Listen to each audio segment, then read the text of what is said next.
Hello and welcome to another episode of Cooking Technique Tuesday without a tripod. So what we're doing is a really quick and easy little appetizer. I thought this would be great for New Year's. So I got some garlic, I've got some rosemary, I've got some beautiful olives. They're Sicilian, they're kind of buttery, the Castelvetrano. You can use something a little saltier, but I actually think this is going to be a good base for this. And I'm going to add capers. And obviously there's the roasted red peppers too right there in the center. This is a WW recipe. The recipe does not call for capers. I can just tell you right now, I'm going to want a little salt in there because these are quite buttery and they're delicious. But I like a little bit of a kick to it as well. I've got some veggies, nothing crazy fancy just because it's just going to be me eating this. But I will see you over by the food processor because this is going to be a quick one. See you in a second. Alrighty, so I have my wonderful and amazing food processor here. I'm actually going to do like a triple batch because I'm going to use this actually as an appetizer for some friends. So I went ahead and I drained the olives. There we go. I've got my garlic. In the recipe, it says to separate all this. I am not going to because I am lazy. But I will say this. You can do this as, fine or as coarse as you want. I actually want it to be a little bit finer because whatever leftovers I have, I'm actually going to use as a sandwich spread.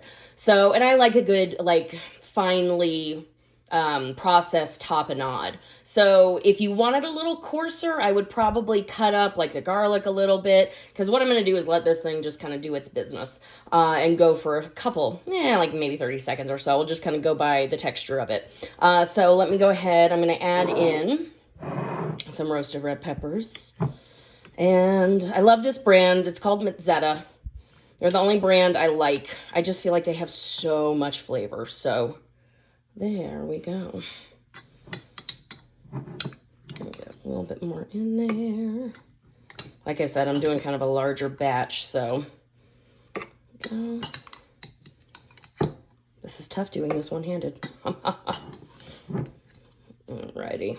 Okay, I'm probably going to throw a little bit more in there, but this recipe does not call for salt, but I am going to put a few capers in there as well. So I've got them drained just a little bit, so I'm just going to add a few in and a little bit of the brine. This recipe, again, doesn't call for salt or pepper or anything like that. So what I'm going to do is add a few more roasted red peppers, and then I'll see you here in a second when I blend it all. Alrighty, I put about a tablespoon of capers in there, and like I said, I pretty much doubled the recipe otherwise, but just a tablespoon of capers because they are pretty salty. So now I'm going to pulse it a little bit just to get started.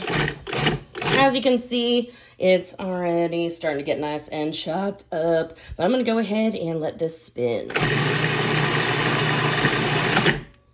And then what I'm going to do is off camera just scrape the sides down because you want to make sure that everything, you don't want a giant chunk of garlic, which I see right there, to get in there and not get processed. So I'm going to go ahead and take care of the sides with a spatula. And then actually, it's going to be done after that. So I'll meet you over by my veggie tray. See you in a moment. And voila, a minute later, it's here. It's actually quite Christmassy now that I'm looking at it. I would have gotten some other veggies, but like I said, I'm just going to be the one to eat this for now. And then I'm going to I left the rest of the batch over there. So when I actually take it over to some friends, I'll add some veggies to it, but I didn't want too much cut up for now. But I do have a bite. Oh yeah. I actually really do like the addition of the capers. So like I said, to that recipe, I would add about a tablespoon of them. You can also just put a little bit of rosemary right on top. There we go. Make it look a little pretty. But that has a lot of good flavor to it. Not overly salty, but again, I think it needed capers. So test it, taste it, see what you think. But this will be my snack tonight. And then, like I said, I'm going to take the rest of the batch over to some friend's house. And I think they're going to be pleasantly surprised. So I will see you next Cooking Technique Tuesday. Have a good one.